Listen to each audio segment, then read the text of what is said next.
بسم اللہ الرحمن الرحیم۔ حضرت محمد صلی اللہ علیہ وسلم نے فرمایا، بہت جلد قبول ہونے والی دعا یہ ہے کہ انسان کسی غیر موجودہ کے لیے غائبانہ دعا کرے۔ رسول صلی اللہ علیہ وسلم نے ارشاد فرمایا، جو مسلمان مجھ پر درود پڑھتا ہے اس کے لیے فرشتے استغفار کرتے ہیں۔ رسول صلی اللہ علیہ وسلم نے ارشاد فرمایا، جب اللہ کسی بندے کو پسند کرتا ہے تو اس پر خوب آزمائش ڈالتا ہے۔ سردار انبیاء صلی اللہ علیہ وسلم نے فرمایا، جو آدمی غصے کو پی جاتا ہے اور غصہ کرنے پر قادر بھی ہوتا ہے، خدا اس کے دل کو ایمان سے بھر دیتا ہے۔ حضور صلی اللہ علیہ وسلم نے فرمایا، اللہ کے نزدیک دعا سے بڑھ کر کوئی چیز کی قدر نہیں۔ آپ صلی اللہ علیہ وسلم نے فرمایا، اگر جھک جانا یعنی عاجزی اختیار کرنے سے تمہاری عزت گھٹ جائے تو قیامت کے دن مجھ سے لے لینا۔ حضرت محمد صلی اللہ علیہ وسلم نے فرمایا، جس نے وضو کرنے سے پہلے کلمہ پڑھ لیا، اللہ تعالیٰ وضو کے ہر قطرے پر ایک فرشتہ کھڑا کر دے گا جو قیامت تک کلمہ پڑھتا رہے گا، جس کا ثواب کلمہ پڑھنے والے کو اور سب کو بتانے والے کو قیامت تک ملتا رہے گا۔ رسول صلی اللہ علیہ وسلم نے ارشاد فرمایا، تیرے گناہ کے لیے کافی ہے کہ تو ہمیشہ جھگڑتا رہے۔ رسول صلی اللہ علیہ وسلم نے فرمایا، جب کھانا سامنے رکھ دیا جائے اور نماز کی اقامت ہو تو پہلے کھانا کھا لو۔ حضرت علی نے فرمایا، جو اپنے نصیب پر اکثر روتے رہتے ہیں اسے یہ خبر ہی نہیں ہوتی کہ اس رب نے اس کے حق میں اور بھی بہتر لکھا ہوتا ہے۔ رسول صلی اللہ علیہ وسلم سے پوچھا گیا، سب سے افضل انسان کون سا ہے؟ آپ صلی اللہ علیہ وسلم نے فرمایا، ہر وہ شخص جو دل کا صاف اور زبان کا سچا ہو۔ رسول صلی اللہ علیہ وسلم نے فرمایا، اللہ تعالیٰ نے میری امت کے دلوں میں پیدا ہونے والے وسوسوں کو معاف کر دیا ہے جب تک وہ انہیں عمل یا زبان پر نہ لائیں۔ رسول صلی اللہ علیہ وسلم نے ارشاد فرمایا، سب سے بڑھ کر سود یہ ہے کہ کسی مسلمان کو شرمندہ اور بے عزت کرنے کے لیے زبان درازی کی جائے۔ حضرت محمد مصطفیٰ صلی اللہ علیہ وسلم نے فرمایا، چار چیزیں نیکی کا خزانہ ہیں: حاجت کو چھپانا، صدقہ چھپا کر دینا، درد کو چھپانا اور مصیبت کو چھپانا۔ رسول صلی اللہ علیہ وسلم نے ارشاد فرمایا، ہر چیز تقدیر سے ہے، یہاں تک عاجز ہونا اور ہوشیار ہونا بھی تقدیر میں ہے۔ رسول صلی اللہ علیہ وسلم نے ارشاد فرمایا، کھانا اکٹھے کھایا کرو کیونکہ برکت جماعت کے ساتھ ہے۔ رسول صلی اللہ علیہ وسلم نے ارشاد فرمایا، اپنے شر سے دوسروں کو محفوظ رکھیں، یہ بھی ایک قسم کا صدقہ ہے۔ رسول صلی اللہ علیہ وسلم نے فرمایا، تم لوگ وضو کرتے ہوئے اپنی آنکھیں کھلی رکھا کرو، ہو سکتا ہے کہ اس طرح تم لوگوں کو جہنم کی آگ نہ دیکھنا پڑے۔ رسول اکرم صلی اللہ علیہ وسلم نے فرمایا، جب دل دوسری طرف مشغول ہو اور غافل ہو تو اللہ تعالیٰ دعا کو قبول نہیں کرتا۔ حضرت محمد صلی اللہ علیہ وسلم نے فرمایا، مومن غیرت مند اور کریم ہوتا ہے اور کافر دھوکے باز اور کمینہ ہوتا ہے۔ رسول صلی اللہ علیہ وسلم نے فرمایا، حسن اور حسین میرے بعد اور اپنے والد کے بعد اہل زمین میں سب سے بہتر ہیں اور ان کی والدہ اہل زمین کی عورتوں میں سب سے افضل ہیں۔ رسول صلی اللہ علیہ وسلم نے فرمایا، بوڑھے انسان کا دل دو چیزوں کے بارے میں ہمیشہ جوان رہتا ہے: دنیا کی محبت اور زندگی کی لمبی امید۔ حضرت محمد صلی اللہ علیہ وسلم نے فرمایا، اگر یہ پنج تن نہ ہوتے تو خدا کبھی جنت، دوزخ، کرسی، آسمان، فرشتے، زمین اور جن و انسان کو پیدا نہ کرتا۔ رسول صلی اللہ علیہ وسلم نے فرمایا، یہ کہا، اللہ کی قسم اللہ تعالیٰ فلاں شخص کی مغفرت نہیں کرے گا، تو اللہ تعالیٰ نے فرمایا، کون ہے جو مجھ پر اس بات کی قسم کھاتا ہے کہ میں فلاں شخص کی مغفرت نہیں کروں گا؟ بے شک میں نے اس کی مغفرت کر دی اور تیرے اعمال برباد کر دیے۔ رسول صلی اللہ علیہ وسلم نے فرمایا، نرمی جس چیز میں بھی ہوتی ہے اس چیز کو زینت بخش دیتی ہے، اور جس چیز سے بھی نرمی نکال دی جاتی ہے اسے بدصورت کر دیتی ہے۔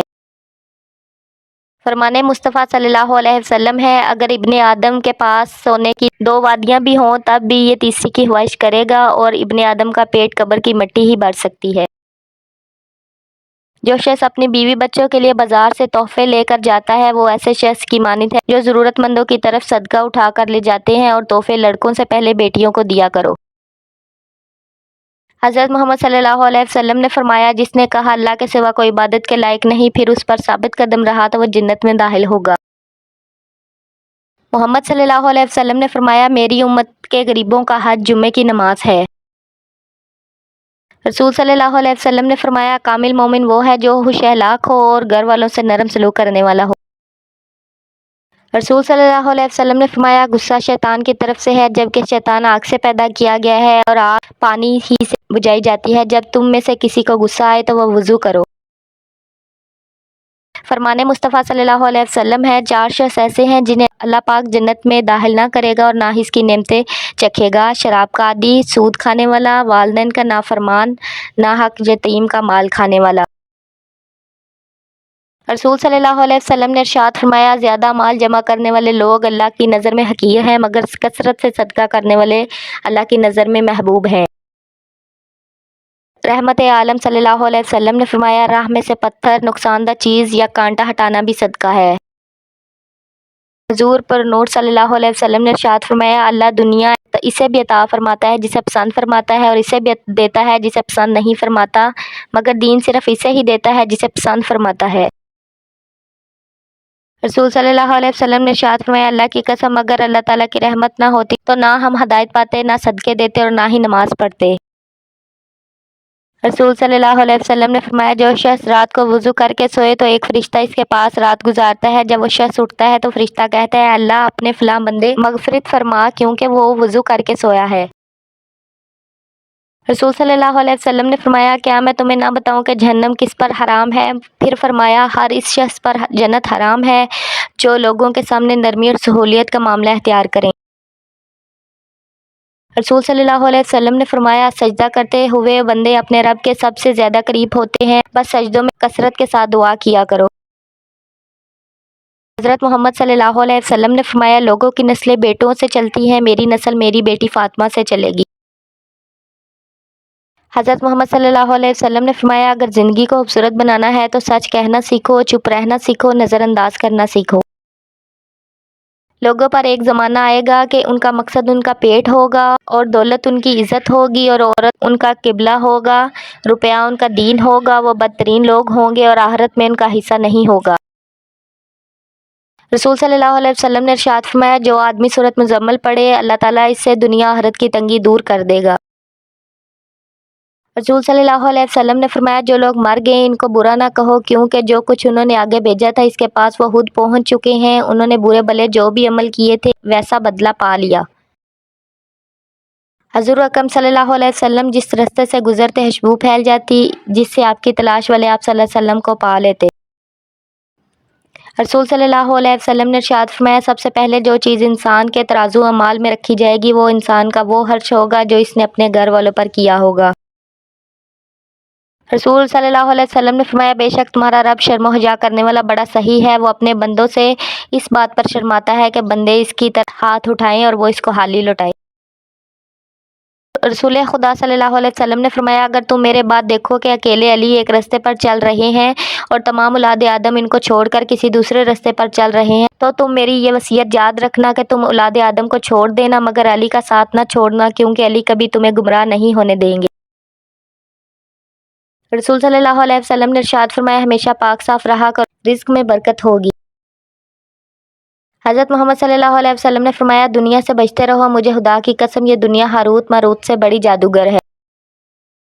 نبی کریم صلی اللہ علیہ وسلم نے ارشاد فرمایا، تم میں سے کسی شخص کے لیے بہتر ہے کہ اس کے سر میں لوہے کی کیل ٹھوک دی جائے بجائے اس کے کہ وہ کسی نامحرم کو چھوئے۔ رسول صلی اللہ علیہ وسلم نے فرمایا، تم میں سے کوئی شخص دعا مانگے تو پورے یقین سے مانگے اور یہ نہ کہے اے اللہ اگر تو چاہے تو عطا کر، کیونکہ اللہ کسی سے مجبور نہیں ہے۔ رسول صلی اللہ علیہ وسلم نے ارشاد فرمایا، کوئی شخص اپنی طاقت سے زیادہ مہمان کے لیے تکلف نہ کرے۔ حضرت محمد مصطفیٰ صلی اللہ علیہ وسلم نے فرمایا، نیک اور بلند مرتبہ لوگ اپنی بیویوں کی عزت کرتے ہیں اور پست ذہنیت اور نیچ لوگ ان کی توہین کرتے ہیں۔ رسول صلی اللہ علیہ وسلم نے ارشاد فرمایا، تم دنیا اور عورتوں کے فتنے سے بچو، کیونکہ بنی اسرائیل کا پہلا فتنہ عورتوں کی وجہ سے رہنما ہوا۔ رسول صلی اللہ علیہ وسلم نے ارشاد فرمایا، جب کوئی شخص قرآن شریف پڑھتا ہے تو فرشتہ اس کی دونوں آنکھوں کے درمیان یعنی پیشانی کو احتراماً بوسہ دیتا ہے۔ حضور صلی اللہ علیہ وسلم نے ارشاد فرمایا، ایسی عورتیں پیدا ہوں گی جو کپڑے پہننے کے باوجود ننگی ہوں گی، یعنی باریک اور تنگ کپڑے ان کے جسم پر ہوں گے، ایسی عورتیں جہنم میں جانے والی ہیں۔ فرمان مصطفیٰ صلی اللہ علیہ وسلم ہے، ہر نماز دوسری نماز سے پہلے ہونے والی خطاؤں کو مٹا دیتی ہے۔